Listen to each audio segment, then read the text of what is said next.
एक तो 5 महीनों से ज़्यादा, यानी कि जब से ये लॉकडाउन शुरू हुआ है ना, हमने अपनों के साथ तो बहुत टाइम स्पेंड किया है, लेकिन अपने आप के साथ भी बहुत टाइम स्पेंड करने को मिला है। इश्क 104.8 FM पर मैं हूँ आपके साथ Rohit Varghese. Good morning. And self love एक तरफ है एंड दूसरी तरफ कुछ लोगों के लिए ये सिर्फ एक गाना होता है, लेकिन कुछ लोगों के लिए ये एक लाइफ का मंत्रा होता है। Just love me, just love me। तो आज इसी पे बात करेंगे। नार्सिसिज्म एक वर्ड है, बहुत ही एक भारी भरकम वर्ड है। इसके बारे में समझने की कोशिश करेंगे कि कहाँ ये सेल्फ लव थोड़ा सा डेंजरस हो सकता है। थोड़ी ही देर में मेरे साथ जुड़ेंगी Mumbai based psychotherapist Havovi and इसी पे बात करेंगे इश्क 104.8 FM पर। इन द मीन टाइम ये वाला गाना चला रहा हूँ आपके लिए, थोड़ा सा वॉल्यूम बढ़ा दो। 104.8 FM पर मैं हूँ आपके साथ रोहित वर्गीस। एंड देखिए, सुबह से बढ़िया बढ़िया गाने तो आपके लिए चला ही रहा हूँ, लेकिन मैं आज आपको ये बताना चाह रहा हूँ कि कुछ लोगों के लिए ये एक बहुत बढ़िया गाना है, लेकिन कुछ ऐसे भी लोग हैं जिनके लिए ये एक लाइफ का मंत्रा है। Just love me, just love me। Narcissism, आज इसी के बारे में बात करेंगे। मेरे साथ है मुंबई बेस्ड साइकोथेरेपिस्ट हाउवी। तो हाउवी, ये कौन लोग होते हैं एंड ये कहाँ और कब थोड़ा सा डेंजरस भी हो सकता है? तो हम उन लोगों की बात कर रहे हैं जो एक्स्ट्रा कॉम्पिटिटिव हैं, जो सुपीरियर हैं, जो खुद को लाइमलाइट में हमेशा रखना पसंद करते हैं, औरों को नीचा दिखाते हैं। एंड नार्सिसिज्म एक बहुत ही इंटरेस्टिंग स्टोरी से शुरू हुआ था फ्रॉम ग्रीक माइथोलॉजी।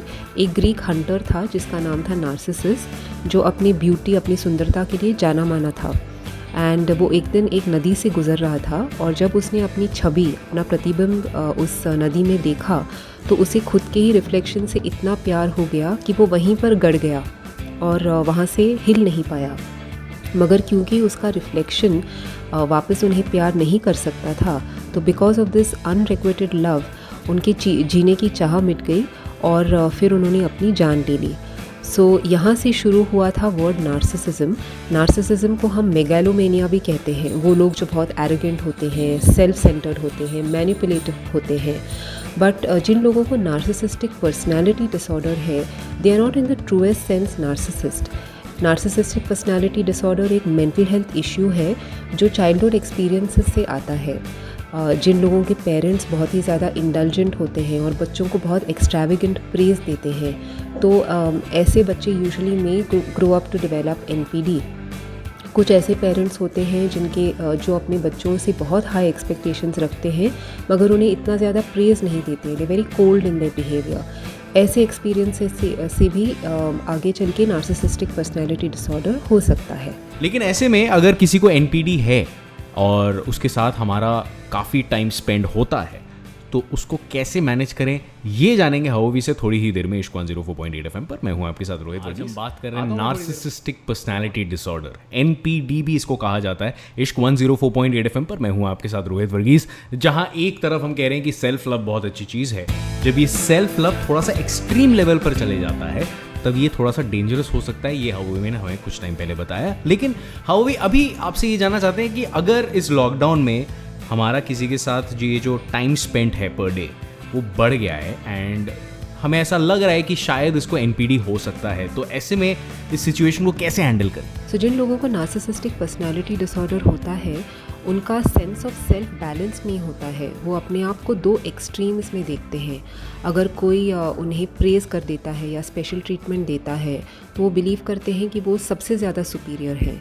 अगर कोई उन्हें अप्रिशिएट नहीं करता है या तो फिर उन्हें क्रिटिसिज्म देता है तो वो उनका इंटरनल डायलॉग होगा, I am nothing, I am a piece of garbage. तो वो या तो अपने आप को सबसे ज़्यादा ऊपर समझते हैं या सबसे कम या नीचे समझते हैं।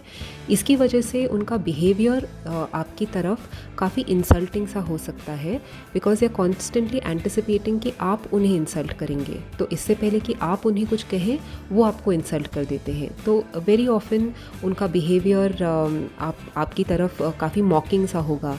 For example, they may say you are so stupid, how could you know this.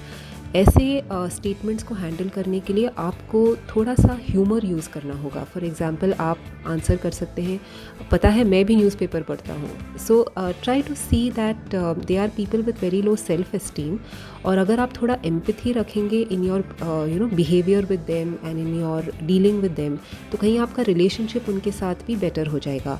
But उन्हें आप पुट डाउन मत कीजिए, बिकॉज जैसे ही आपने उनको शर्म का एहसास दिलाया वो इमीडिएटली आपकी तरफ गुस्से से देखेंगे और बहुत ही इंसल्टिंग तरीके से बात करेंगे। सो ऐसे लोगों के साथ आपको एक अच्छा इंसान बनना होगा, स्पेशली अगर person with NPD is in your environment all the time. अगर उनके साथ आपको अच्छा रिश्ता बनाना है तो आपको खुद पर कॉन्फिडेंस रखना होगा, and that's one way to develop a good rapport with them.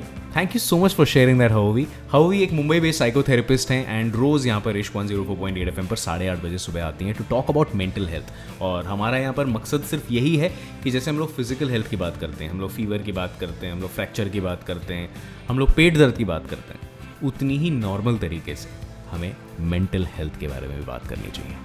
इश्क 104.8 FM पर अभी के लिए स्टार्ट कर रहा हूँ आपके लिए गानों का स्पा, यानी कि 20 minutes of hand picked songs right here on Ishq 104.8।